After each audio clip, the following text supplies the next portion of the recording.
Mary and Thor here on Granville Island talking everything you need to know about the Fringe Festival. Yes, we will showcase some of the artists and performers you need to check out. And some tips if you're a first-time Fringer. Let's go! If you are going to the Fringe Festival, or you're intrigued about going to the Fringe Festival, you need to know there's like 106 different shows. It's an unjuried festival. The best thing I suggest you do is come down and ask for advice, right? Ask for advice, because some of the shows are brilliant, they're sublime, and some of the shows are not so much. All right, you're featured in Try to Remember. Tell us about that show.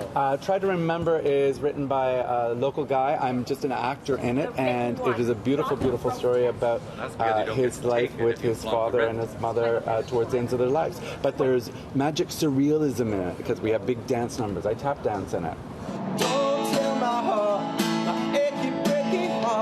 Well, the great thing about Fringe is that it highlights a lot of international events, not just local. Now we're here with Shane Adamsack. You come all the way from Australia, and you've been called Australia's rock and roll funny man. Yeah, which is a quote that I've used every single day since that happened, because it makes me feel really good. Awesome. Yeah, so I'm very excited to be back in Vancouver. I was here a couple of years ago, and I'm back with a solo show called Zach Adams Love Songs for Future Girl. It's a musical comedy cabaret about all of my failed relationships. 10 years on, I've revamped the show. I've taken a whole bunch of the older stuff out and written a bunch of new material to make it a bit more exciting, a bit more 2019. And it's been fun. It's been like revisiting an old friend, like polishing up an old car.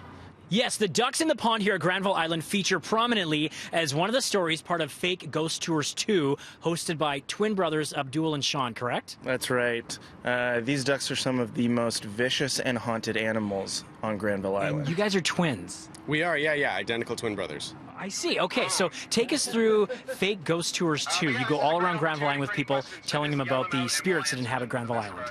Granville Island, they say, is so haunted that you can't swing a dead cat on this island without hitting that cat's ghost. A lot of people ask us if we've ever fallen in love with a ghost. That's a common question that we'll get. Yeah, and the reality is that we have fallen in love with a ghost before. Abdul and I were actually in love with the same ghost briefly in the summer of 2008. That gets awkward. Yeah, we thought she wanted us for our personalities, but it turns out she just wanted us for our bodies. She was very possessive. She was pretty possessive. To live without love is a knife in every direction. Willie, you are a one-man folk operetta. Tell us what that is. So it's a story about an old folk singer's last concert before he dies. I play 5 instruments in it. It's got masks and puppets and dirty jokes and that kind of thing.